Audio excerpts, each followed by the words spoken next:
Selamat malam Bapak Ibu Saudara yang saya kasih dalam nama Tuhan Yesus. Tema malam hari ini adalah dipelihara dalam damai sejahtera, yang terambil dari Filipi di pasal yang keempat ayat yang ke-6 sampai dengan ke-7. Saya akan membacakannya. Janganlah hendaknya kamu khawatir tentang apapun juga, tetapi nyatakanlah dalam segala hal keinginanmu kepada Allah dalam doa dan permohonan dengan ucapan syukur. Damai sejahtera Allah yang melampaui segala akal akan memelihara hati dan pikiranmu dalam Kristus Yesus. Bapak Ibu Saudara, siapa di antara kita yang tidak pernah khawatir? Tentu jawabannya tidak ada. Entah disadari atau tidak, disembunyikan atau terlihat. Berani bersikap jujur tentang kekhawatiran atau menutupinya karena ketakutan bahwa kita sudah dianggap rohani. Namun mengapa kekhawatiran menguasai hidup kita?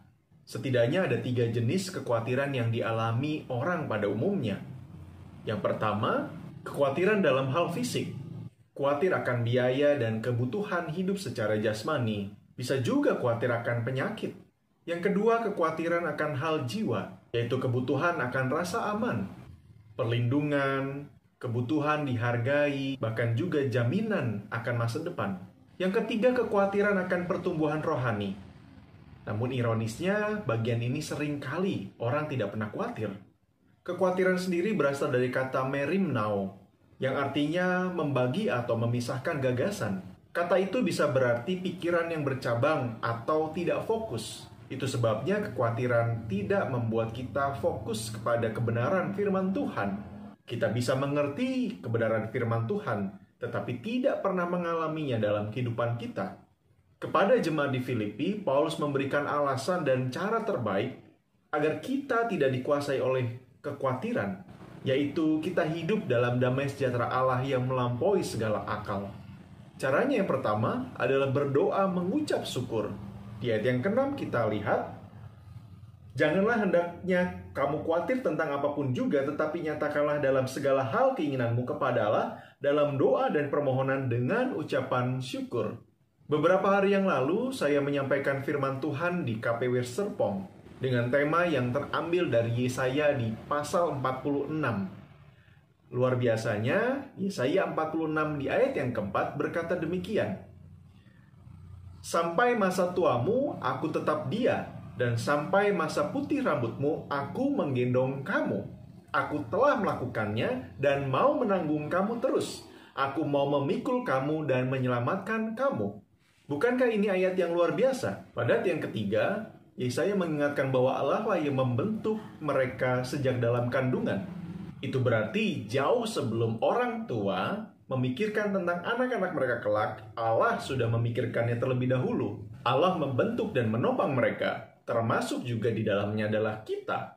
Dan sampai masa tua, Allah yang telah membentuk dan mendukung adalah Allah yang sama. Dia telah dan akan menanggung, memikul dan menyelamatkan kita semua.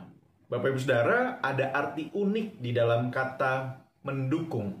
Ketika kita berada di dalam lingkungan atau keluarga atau sanak famili kita yang sedang berduka cita, sedang bersedih, sedang kehilangan, sedang mengalami tragedi dalam kehidupannya, kita bisa berkata, aku dukung kamu ya. Apakah artinya dukungan itu? Saya percaya dukungan itu bukanlah hanya sekedar manis di bibir. Aku dukung, tapi kita tidak berbuat apa-apa.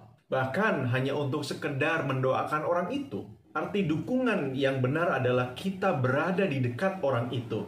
Dalam Kamus Besar Bahasa Indonesia, kata dukung itu berarti menggendong atau membawa seseorang di punggung. Itu berarti artinya menempel. dekat melekat dengan orang yang kita dukung. Nah, Bapak Ibu Saudara, bisa kita bayangkan ketika kita sedang berada dalam gendongan di punggung seseorang.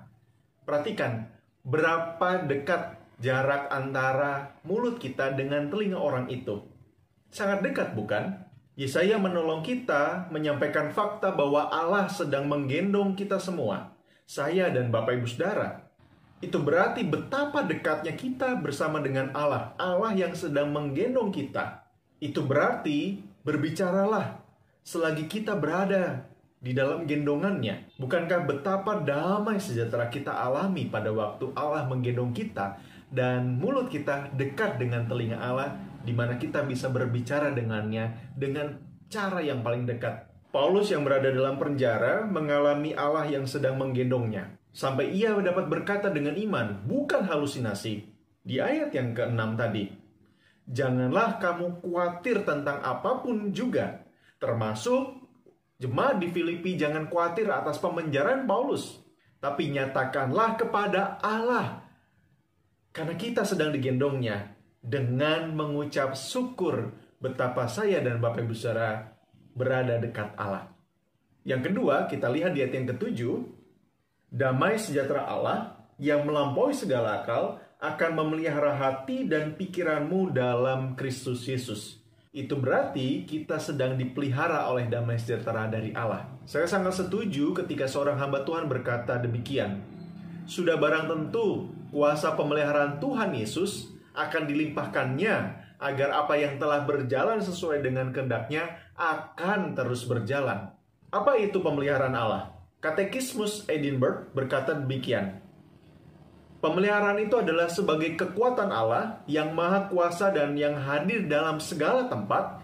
Dengannya dia memelihara langit dan bumi serta semua makhluk seakan-akan dengan tangan Allah sendiri dan memerintahnya sehingga daun dan rumput, hujan dan kemarau, masa kelimpahan dan kekurangan, makanan dan minuman, sehat dan sakit, kekayaan dan kemiskinan, dan segala hal yang tidak menimpa kita secara kebetulan, tetapi datang dari tangan Bapa saja.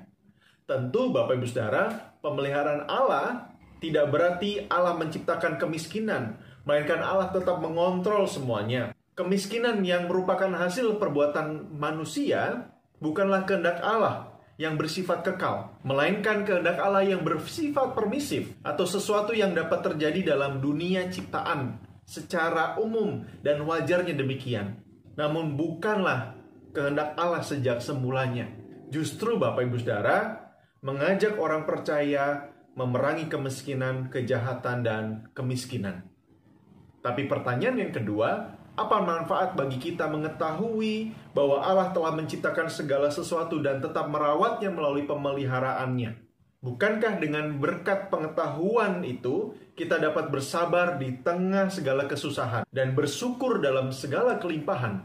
Untuk masa depan, kita menaruh pengharapan yang penuh kepada Allah dan Bapa yang setia itu, bahwa tidak ada satu makhluk pun yang akan dapat menceraikan kasih Tuhan dari kita. Sebab semua makhluk berada di tangan Allah, sehingga mereka tidak dapat bergerak setapak pun melawan kehendak Allah.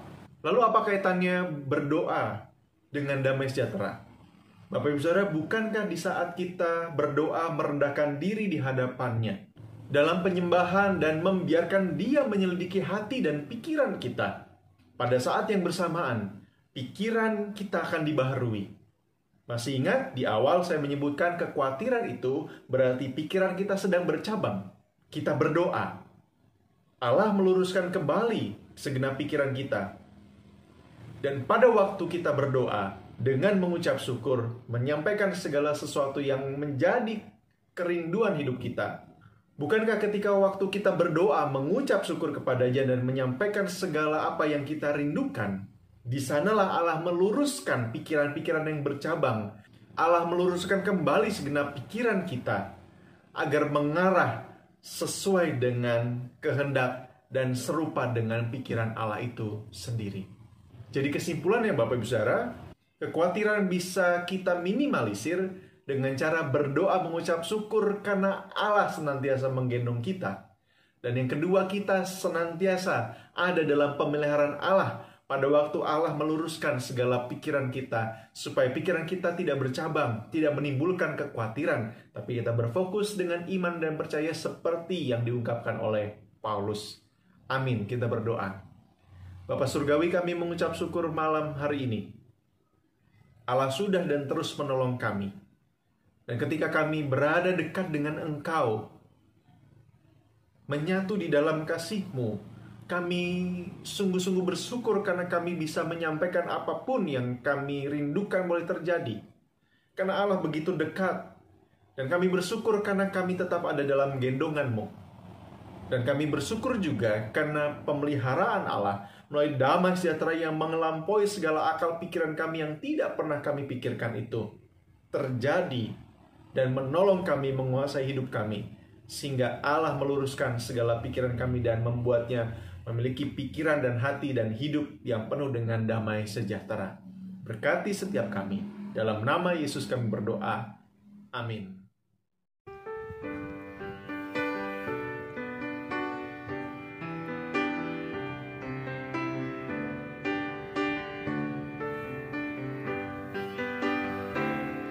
Ku masuk ke dalam